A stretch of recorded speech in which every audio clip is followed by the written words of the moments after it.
Okay, a little bit more Purim Torah, because it's still Purim.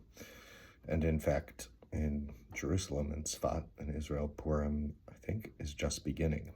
It's the only day in the entire Jewish calendar that, by design, is observed separately by different groups of Jewish people.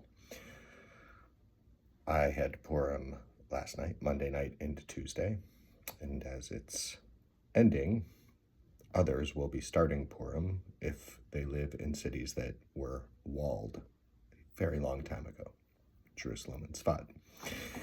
So Purim Sameach. Okay, the thing about the book of Esther, Megillat Esther, is that it is famously noted that it is the book in Tanakh, in the Bible, that God does not appear in, that God's obvious immanence, outstretched arms, the way the text likes to anthropomorphically describe God, exist.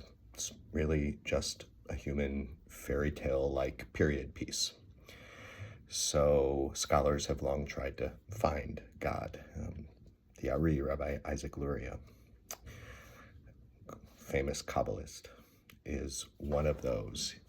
So he finds God's name written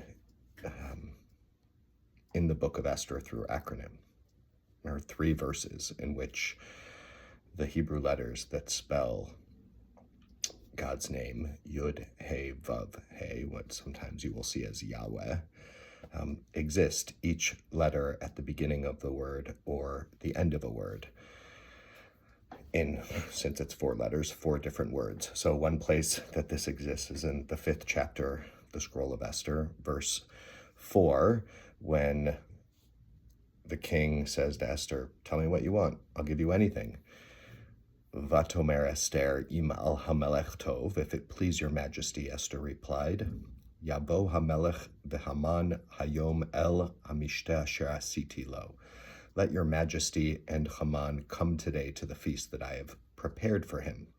This is the beginning of the setup. Yavo hamelech v'haman hayom. Let your majesty and Haman come today.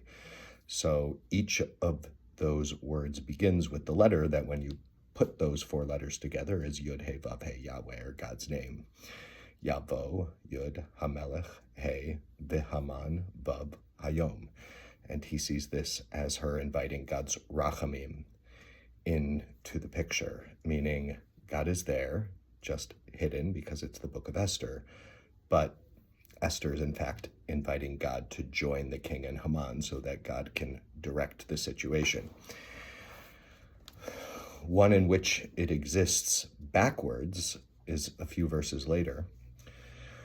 Haman goes to tell his wife, Zeresh, that he's being honored at a banquet.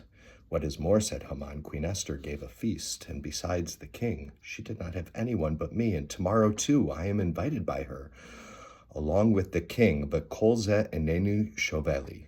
Yet all of this means nothing to me every time I see that Jew, Mordechai, sitting in the palace gate, because Mordechai would not bow down to him. So here is Haman saying, they're lifting me up really high, and still I feel low, because I crave that one person who represents that entire people to submit to my authority. And as long as I am being shamed in public in that way, nothing makes me feel better. His insecurity knows no bounds. V'chol ze enenu shoveli. So, this is another place in which we see Yud, He, Vav, He, but it's backwards. So, mi, li, Yud, shoveh, ends with He, enenu, Vav, and v'chol ze, He. So really you have to see this one backwards, Yud, He, Vav, He, but this is God's judgment, says the Ari.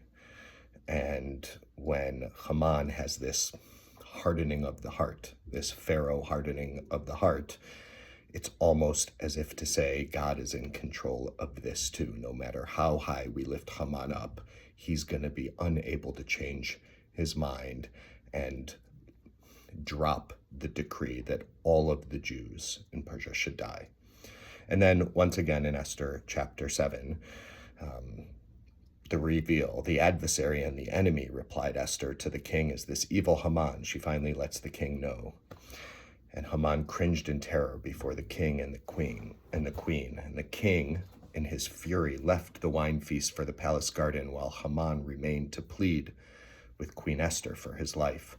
For he saw ki kalata elav hara'ah me'et hamelech, that the king had resolved to destroy him. Ki chalata elav hara'ah.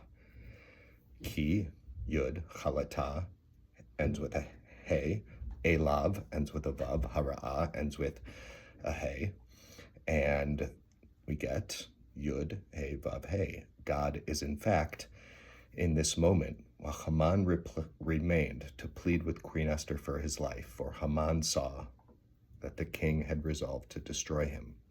Haman finally saw that his story was coming to an end. And this, the Ari said, is also God's rachamim, God's mercy, because ultimately this is what saves the Jews in this particular tale of time. What do we do with all this? Well, one, there are always hidden forces that are nudging us, luring us in one direction or another. There are always multiple choices in every moment to be made. I know sometimes that can feel impossible and they are difficult, and sometimes we're unable to live up to what we see as the best possible choice, but we are being presented nonetheless with options, and especially when we know deep down something darker is in control of who we are becoming in the world. That other path is usually the divine path, the path towards more light. And so I love seeing this side of God in the book of Esther. It feels real to me. Hidden, revealed, just got to dig a little bit deeper. So this is one of those moments. Let's dig a little bit deeper. Chag Sameach.